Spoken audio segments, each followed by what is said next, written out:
Amém. Vamos agora para o nosso momento da reflexão em cima da palavra de Deus. O título dessa pregação hoje é O Bom Combate. E está lá em 1 Coríntios, no capítulo 9. Nós estamos fazendo uma série de estudos em cima da carta de Paulo aos Coríntios, a primeira carta de Paulo aos Coríntios.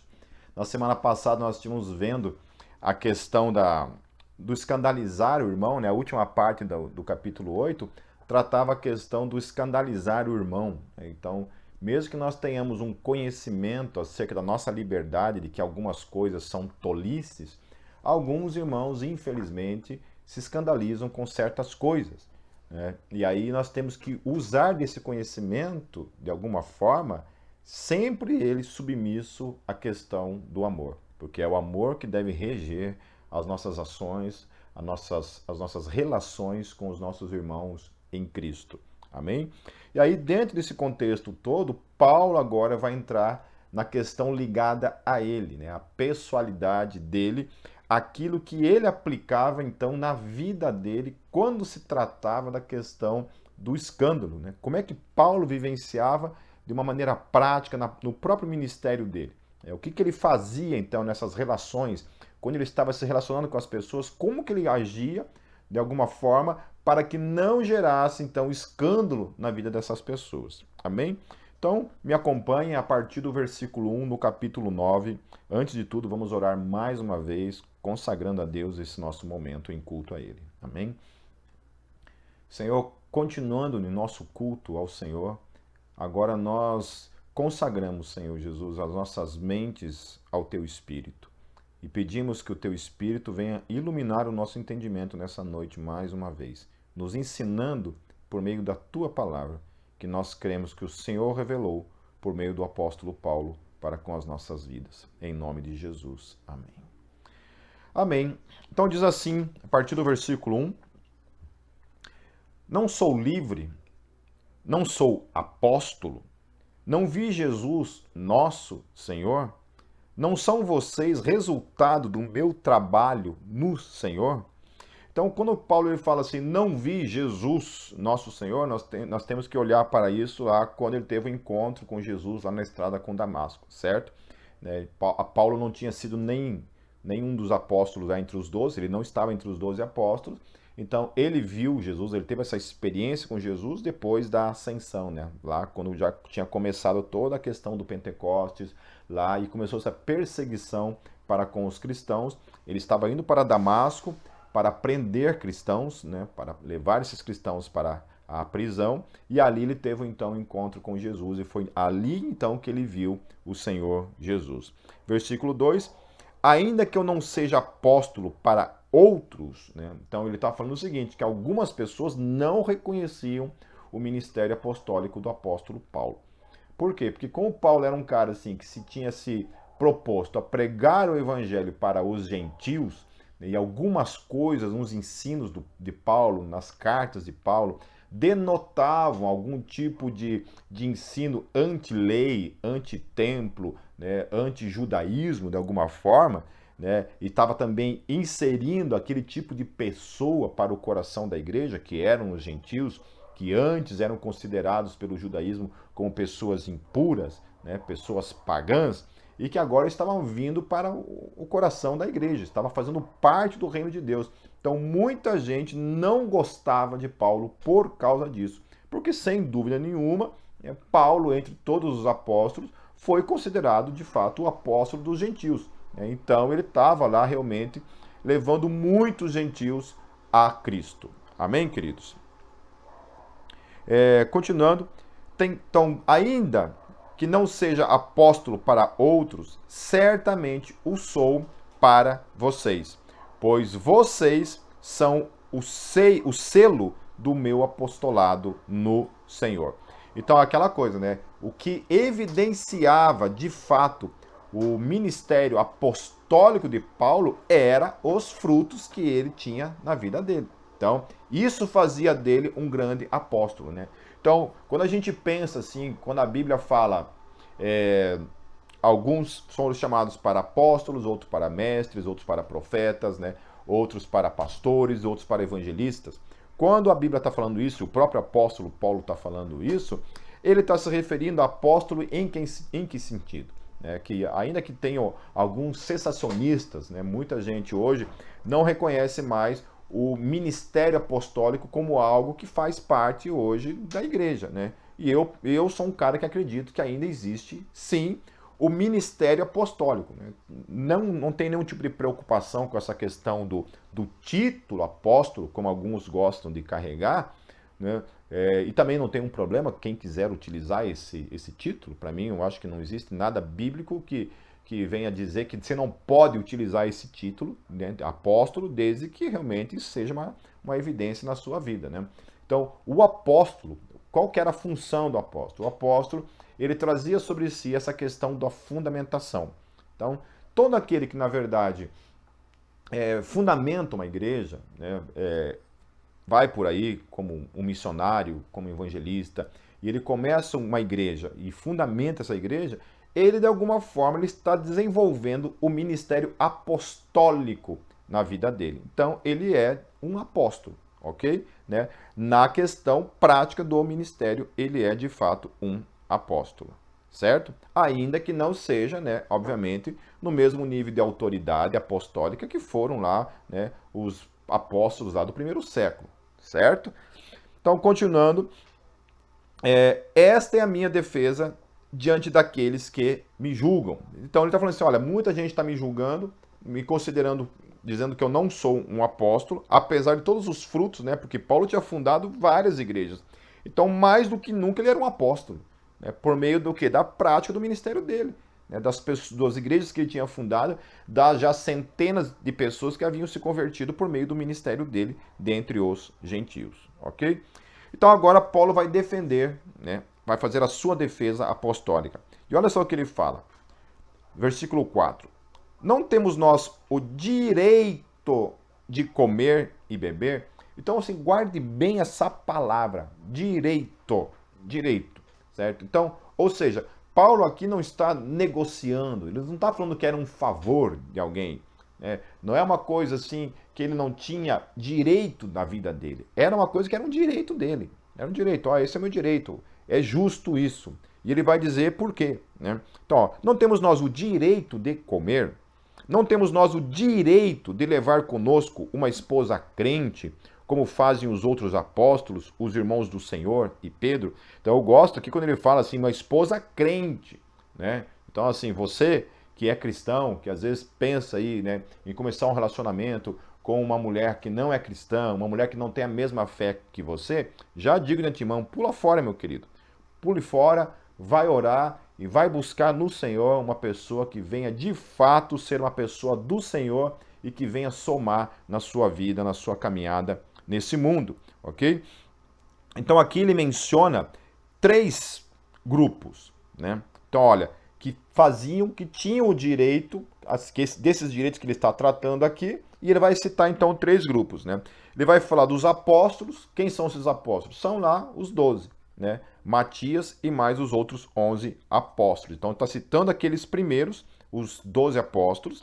Depois ele está citando os irmãos de Jesus, né? Os quais eles citam aqui os 2, né? Vai citar os 2 lá, os que eram realmente conhecidos, né, como irmãos de Jesus, que era o apóstolo Tiago e o apóstolo Judas, né? São esses 2. Não Judas, o Iscariotes, né, mas o outro, que eram irmãos de Jesus e que também foram considerados também de alguma forma como apóstolos, também foram chamados de apóstolos, né? Tiago, que escreveu a epístola de Tiago, e Judas, que escreveu também a epístola de Judas. Eles 2 eram irmãos de Jesus, certo?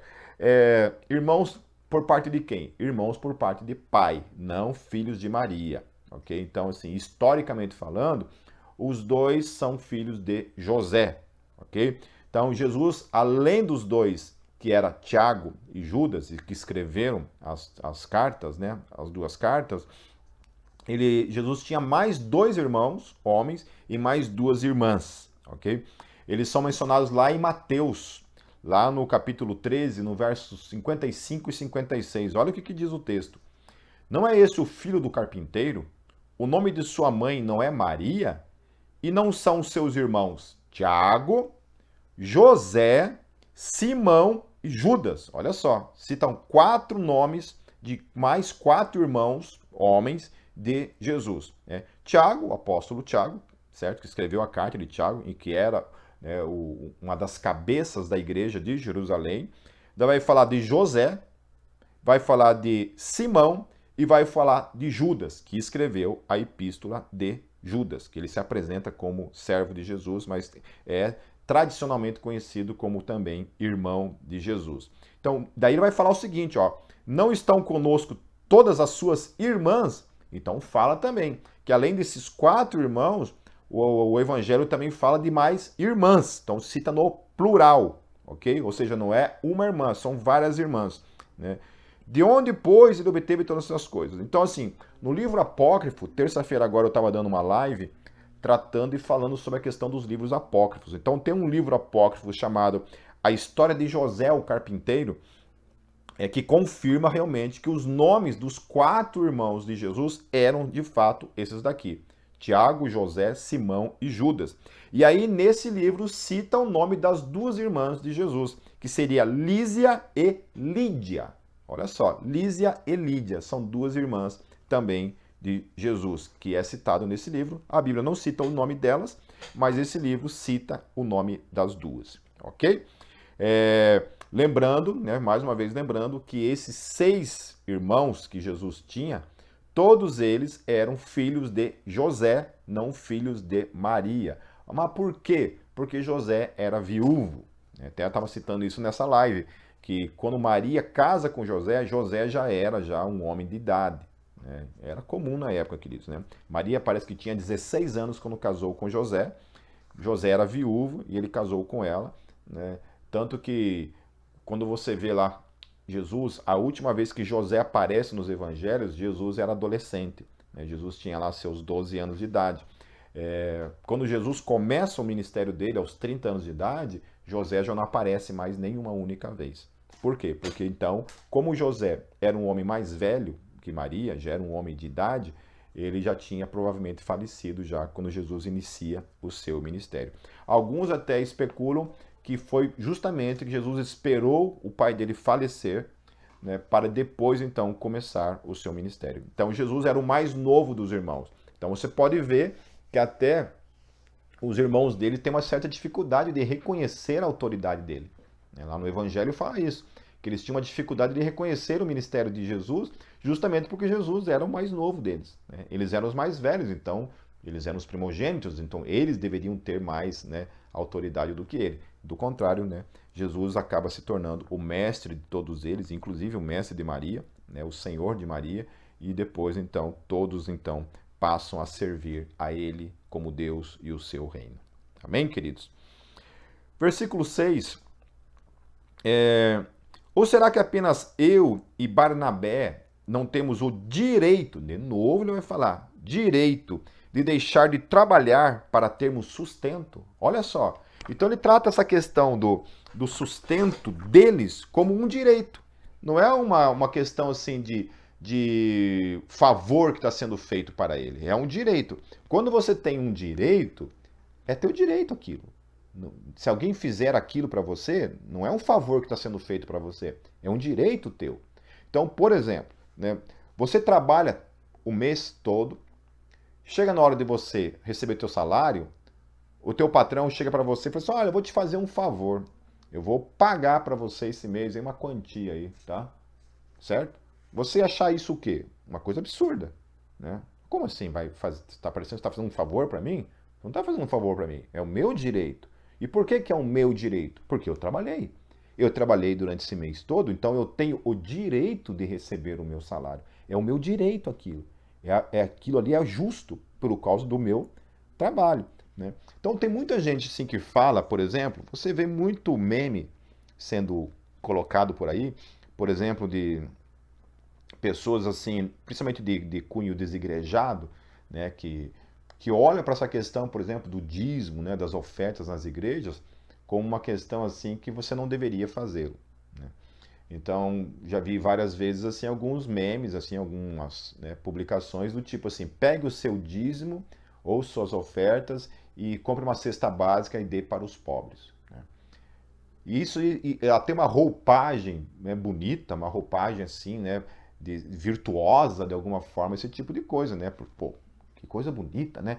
Tira o dinheiro lá daquela igreja que está só roubando o teu dinheiro, né? Como se todas as igrejas, né, fossem igrejas, né, que se encaixariam em certos perfis que a gente sabe que tem por aí. Mas assim, pegue esse dinheiro lá que está sendo destinado para esses lobos, né, e destina isso para os pobres. Nossa, isso aí enche o nosso coração, né? O problema é que isso daí é diabólico, meus queridos. É diabólico esse tipo de afirmação. Sabe por que é diabólico? Eu gostaria assim que então se fizesse na prática esse tipo de ensino, se fizesse na vida de todo aquele que propaga esse tipo de coisa. O que ia acontecer na prática? Essas pessoas que falam isso, pegue o seu dízimo e a sua oferta e dê para os pobres, deveria acontecer assim na vida dessas pessoas. Ela vai lá trabalhar, né, autônomo ou não, empregado ou não, na hora dela receber lá o salário dela, na hora dela receber né, o dinheiro pelo serviço prestado dela, como autônomo que seja, na hora que for pago para ela o dinheiro, você não paga para ela. Você diz, olha, querido, eu vi uma postagem sua lá no Facebook, né, lá no Instagram, onde você disse isso, né, a respeito da questão né, do dinheiro que é dado para a igreja.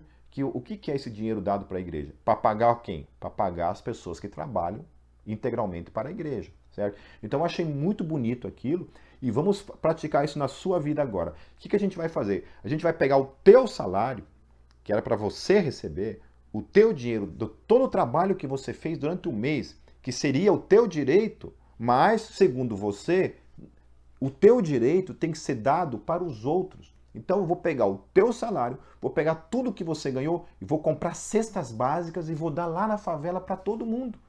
Olha que coisa mais virtuosa, que coisa bonita, não é verdade? Isso faz sentido?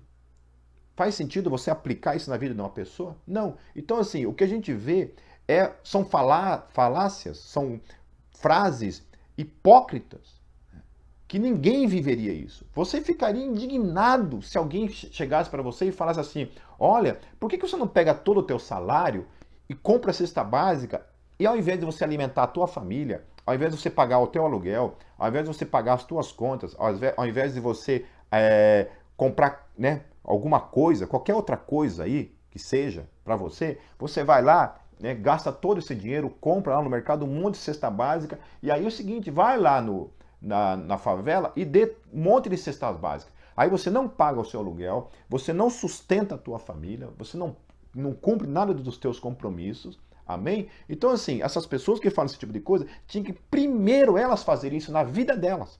Trabalhar de graça, né? Pegar todo o salário dela, dar para os outros, em nome de Jesus, amém. Aí você pode fazer o post que você quiser, né? E ainda assim, querido, isso diz respeito a você. É uma escolha tua, como a gente vai ver aqui, que o apóstolo Paulo fez como uma opção para a vida dele, não para os outros.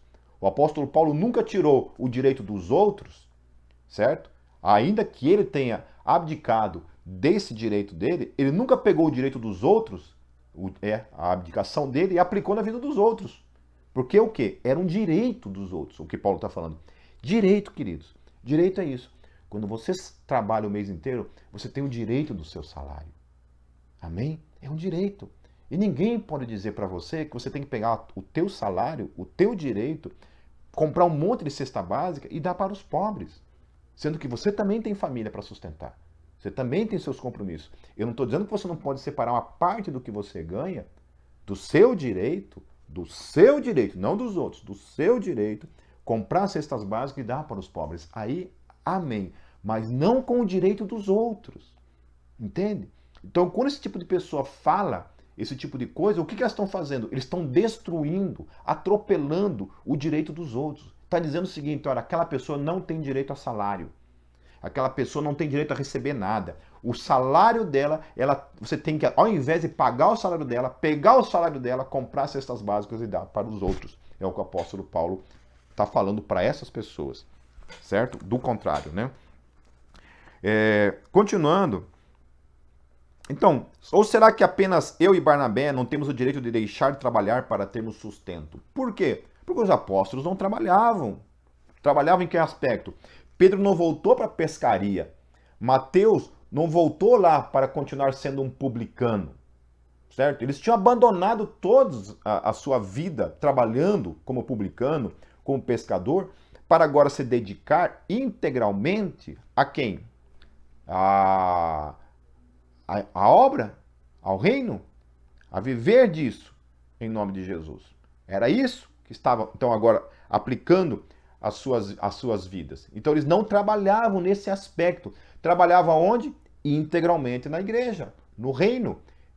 Daí, lá em Atos vai falar que eles se dedicavam, no primeiro concílio falou, né? Lá depois separaram os diáconos lá para, né, no primeiro concílio não, depois teve um momento lá que eles separaram lá os diáconos para cuidar da questão das necessidades da igreja, que estava havendo, questão de comida e outras coisas mais, enquanto eles se dedicavam ao ensino da palavra e à oração. Isso era a vida deles, certo?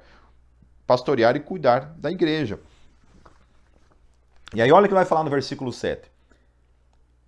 Quem serve como soldado às suas próprias custas, ou seja, todo soldado era pago. Todo soldado romano recebia o seu salário, certo? Todo soldado romano recebia o seu salário. Ele não deixava de alimentar a sua família para ser soldado, para brincar de soldadinho, certo? Não era isso a vida de um soldado. Eles ganhavam para isso. Eles tinham um salário para ser soldado, assim como um policial, um guarda municipal, um enfermeiro. Qualquer pessoa nesse mundo que trabalha tem o seu salário. O soldado também tinha o seu salário. Não trabalhava às suas próprias custas.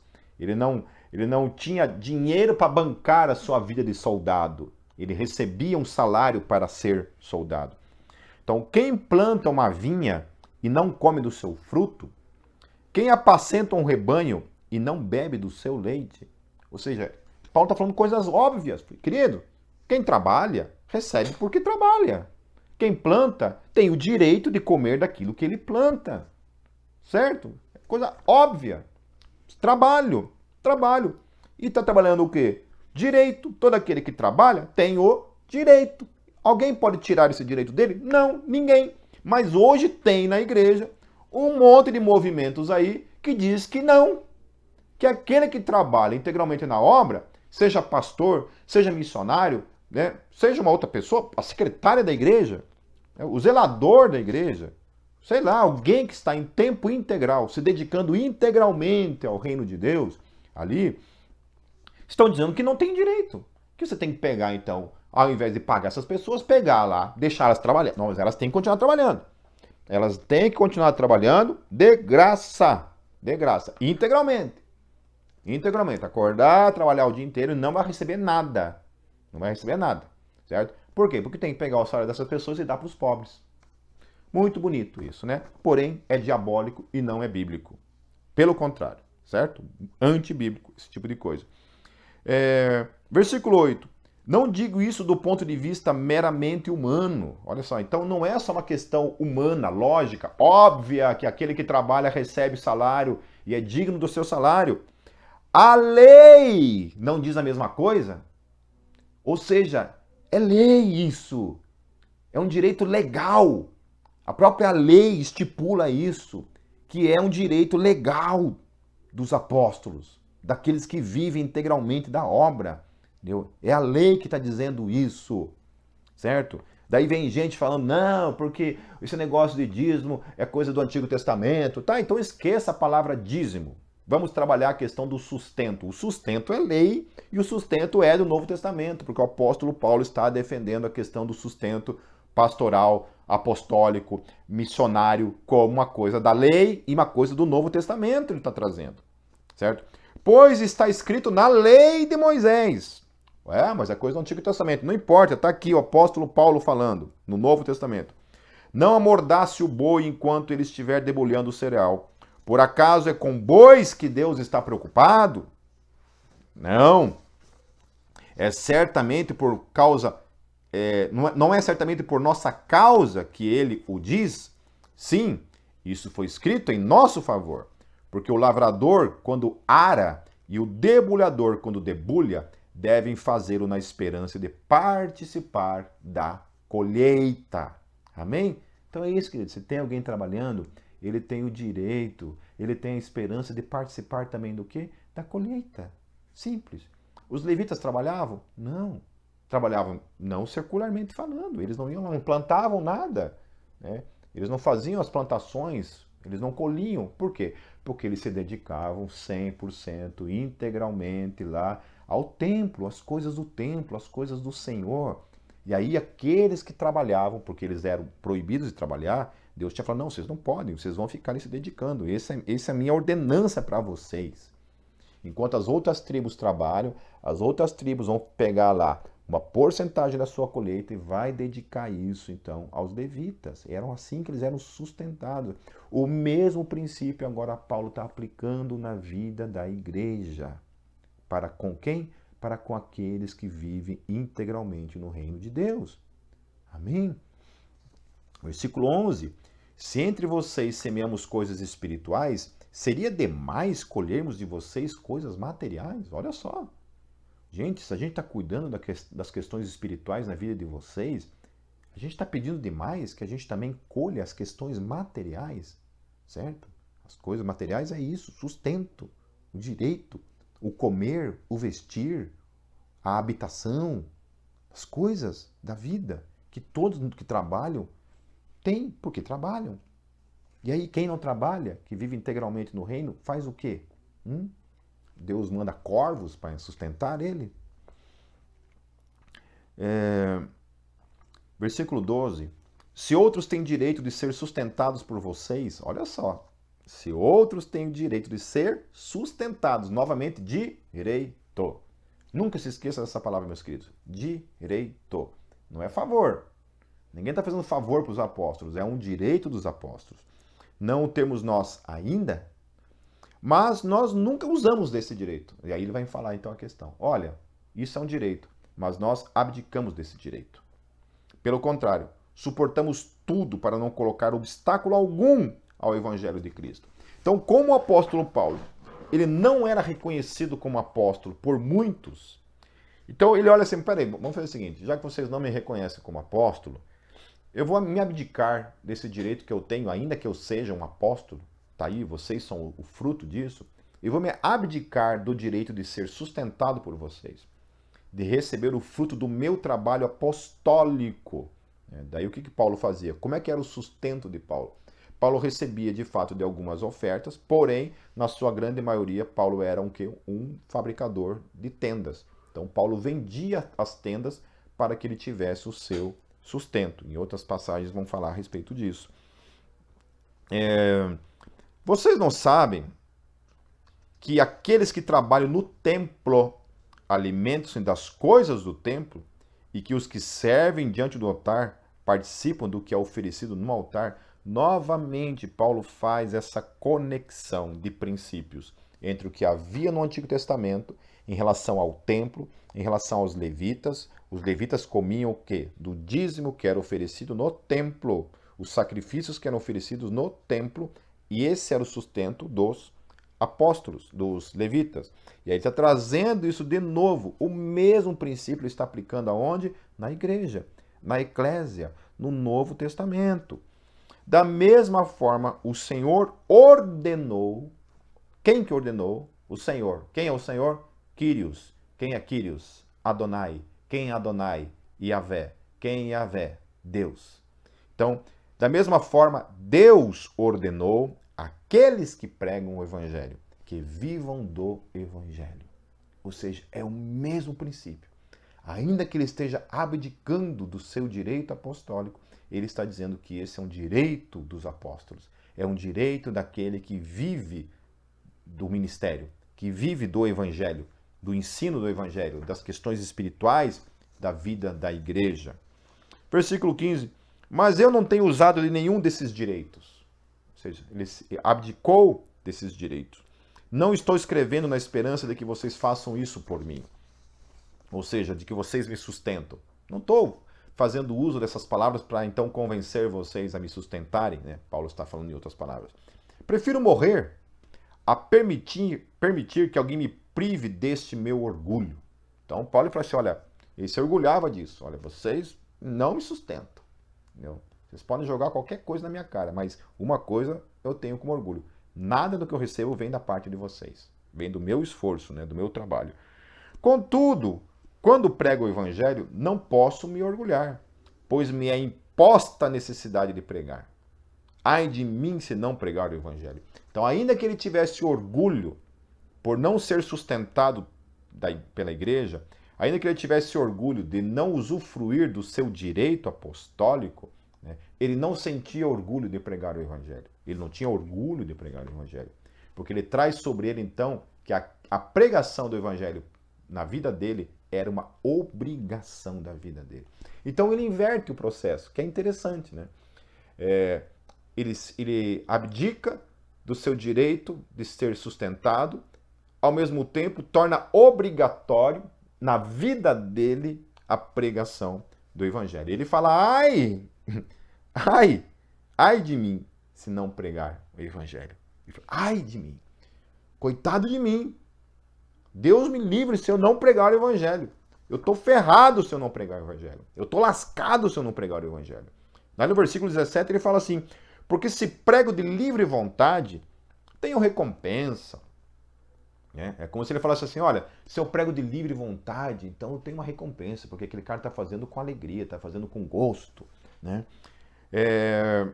Contudo, como prego por obrigação, ou seja, ele é obrigado mesmo, entendeu? Querendo ou não querendo, estando de bem ou estando mal, estando ruim, né? Estando com dinheiro, sem dinheiro, estando com crise ou não crise, ele tem a obrigação, é obrigado a isso. Contudo, como prego por obrigação, estou simplesmente cumprindo uma incumbência a mim confiada. Glórias a Deus. Então eu falei assim, olha, não tenho do que me gloriar. Eu faço realmente por obrigação. Eu sou obrigado a isso. Sou obrigado. Não tenho nem o direito de não querer isso. Não é por livre e espontânea vontade, como muitos de nós muitas vezes agimos, né? O meu livre-arbítrio, a minha escolha de pregar o evangelho. Paulo fala, não, que escolha o caramba. Eu não tenho a escolha contrária de não pregar o evangelho, que é a forma como nós deveríamos encarar o nosso ministério, é a forma como nós deveríamos encarar a vida cristã, da forma como Paulo fala. Entendeu? Essa conversa que a gente muitas vezes tem, assim, que a gente se permite muitas vezes de negociar esse tipo de coisa, de achar que nós temos a escolha de pregar quando quer, se prega, se não prega, se vai obedecer, se não vai obedecer. Paulo ele vai para além, ele fala assim, olha, ai de mim, entendeu? Ai de mim, eu não tenho esse negócio de escolher, não. Combater o bom combate. Eu não tenho essa opção, não, de pregar ou não pregar o evangelho, de orar ou não orar. Não tenho essa opção, não, meus queridos. Ele fala. Entendeu? Ai de mim se eu não pregar o evangelho. Eu sou obrigado mesmo, é obrigação mesmo. Entendeu? É isso. A mim me foi colocada a obrigação de pregar o evangelho. Entendeu? E eu penso que todos nós temos que entender, ler, né? Caminhar, visualizar, programar a nossa vida para caminhar também dessa forma. Ai de mim, o Pipe, se não pregar o evangelho. Ai de cada um de nós se não pregar o evangelho. É a obrigação nossa testemunhar do evangelho. A nós foi dada a graça, a salvação, a revelação da salvação. E ai de mim, e ai de vocês se não pregar, se não anunciar essa mesma graça, esse mesmo evangelho para aqueles que ainda nunca ouviram falar do evangelho, que estão perdidos nas trevas. Amém. Versículo 19. Porque, embora seja livre de todos, fiz-me escravo de todos, para ganhar o maior número possível de pessoas. Daí ele vem falar, então, agora a partir daquele momento em que se o irmão se escandalizar com você, você faça alguma coisa do contrário para não escandalizar o irmão. Então ele começa falando isso, né? Como é que ele age, então, em relação a isso daí? Primeira coisa, ele se faz escravo de todos. Ele é o servo de todos. Ele não manda, não desmanda ninguém. Eu sou servo, estou aqui para servir. Primeira coisa, eu sou servo de todo mundo e vou tentar e faço da minha vida, essa vida de servidão, uma caminhada que de alguma forma eu ganhe as pessoas para Cristo, por meio dessa minha atitude diária. Entendeu? Primeira coisa, eu olho para a minha vida e entendo que eu sou obrigado a pregar o evangelho mesmo, querendo ou não querendo. Entendeu? Eu não faço por opção, que se eu quero ou se eu não quero, eu faço porque sou obrigado mesmo. Né? E aí eu me coloco como escravo de todo mundo, como servo. Não me coloco acima de todo mundo, do contrário, me coloco embaixo. Sou o menor, Paulo o menor. Me coloco como servo de todo mundo, estou aqui para servir as pessoas. Daí ele continua, tornei-me judeu para os judeus, a fim de ganhar os judeus. Então ele estava no meio dos judeus? Ele era judeu. Vamos lá. Vamos lá. Daí ele fala também, para os que estão debaixo da lei, tornei-me como se estivesse sujeito à lei, embora eu mesmo não esteja debaixo da lei, a fim de ganhar os que estão debaixo da lei. Então ele estava no meio dos judeus, tinha lá os fariseus lá, né? Legalistas, né? Todos lá arraizados, né? Enraizados na questão da lei. Ele se comportava como se ele fosse também lá um fariseu no meio dos, né, desses caras enraizados na lei, consciente de que a lei não tinha mais poder algum na vida dele, não estava mais debaixo daquilo ali. A vida dele agora era regida pela graça, pelo Espírito Santo, que era uma outra lei, a lei do Espírito, que habitava nele e que agora direcionava ele. Não está mais olhando para não faça isso, não faça aquilo. Agora o negócio dele era caminhar com Deus. E Deus direcionava a vida dele. Aquele que habitava na vida dele, encaminhava ele. Né? Daí para os que estão sem lei, tornei-me como sem lei. Então ele estava no meio dos gentios, né? Daqueles que não estavam mais debaixo da lei, caminhava como se não houvesse lei.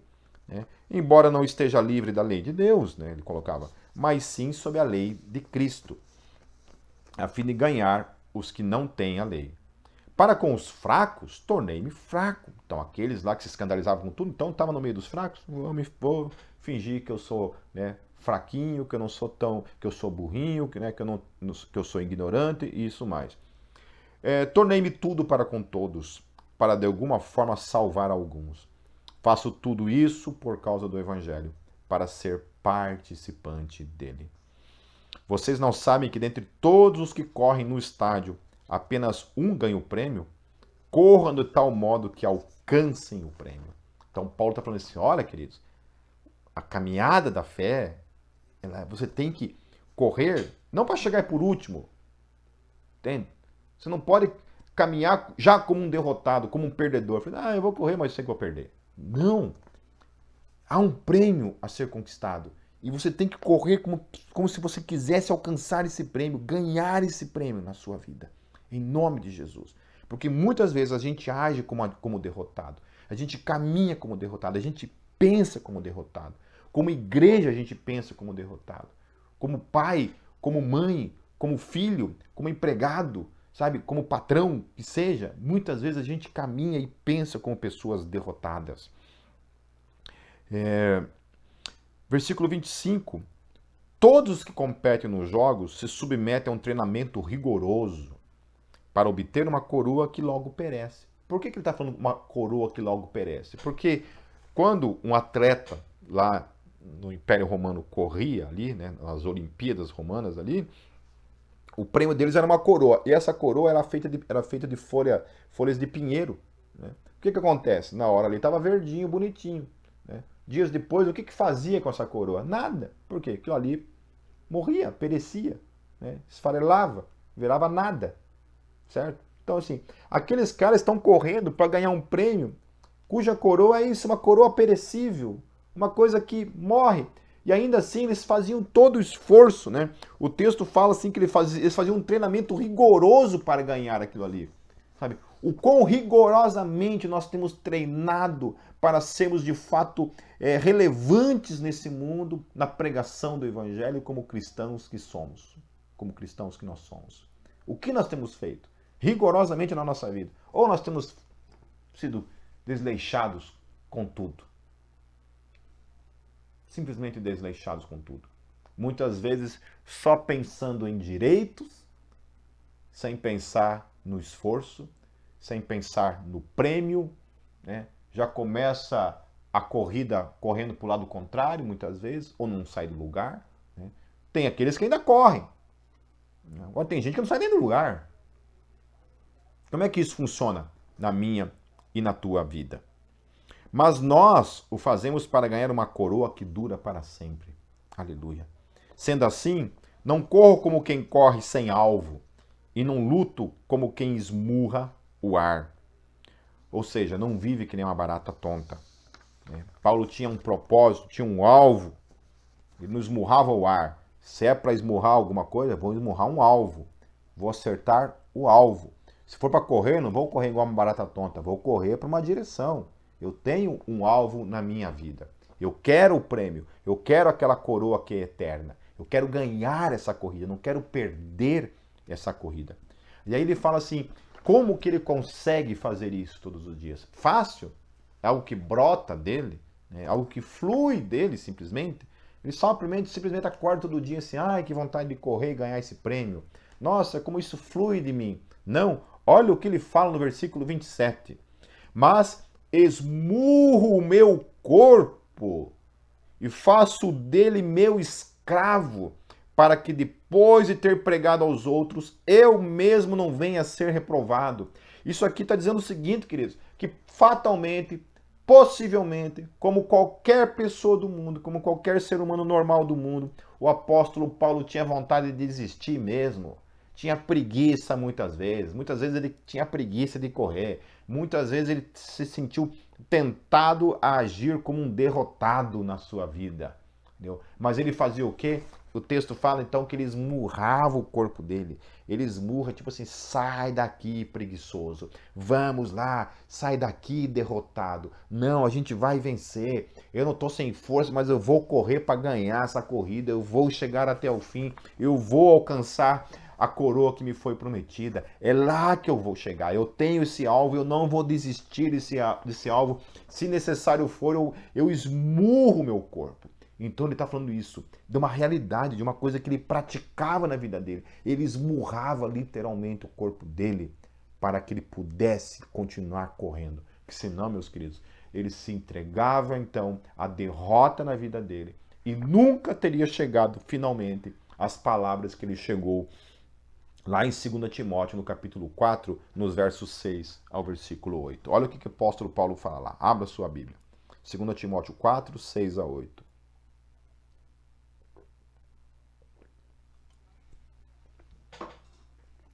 Diz assim o texto: porque eu já estou sendo oferecido por aspersão de sacrifício, e o tempo da minha partida está próximo.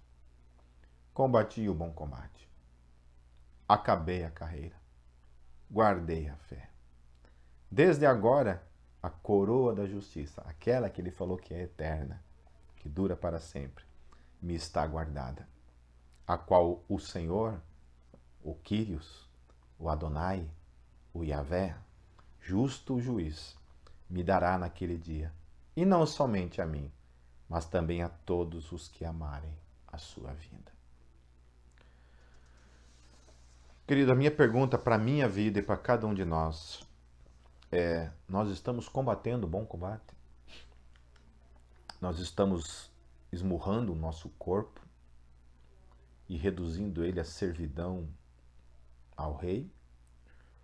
Ou nós estamos sendo derrotados por nós mesmos, pelas nossas preguiças, por ficar postergando as coisas, enrolando, embromando, desistindo, pensando como derrotados? Nós estamos combatendo o bom combate ou nós simplesmente não sabemos, estamos esmurrando o ar? Não temos um alvo, não temos uma coroa, não temos uma corrida na nossa frente. Como nós temos vivido isso, meus queridos? Essa é a pergunta que eu deixo para mim e para cada um de nós. Que Deus nos dê graça, misericórdia e que nos ajude a esmurrarmos a nós mesmos e a corrermos essa corrida em direção a esse alvo para alcançarmos essa coroa que nos está proposta. E que no fim, queridos, antes do fio de prata de cada um de nós for cortado neste mundo, nós possamos falar as palavras do apóstolo Paulo: combati o bom combate, guardei a fé, terminei. Amém.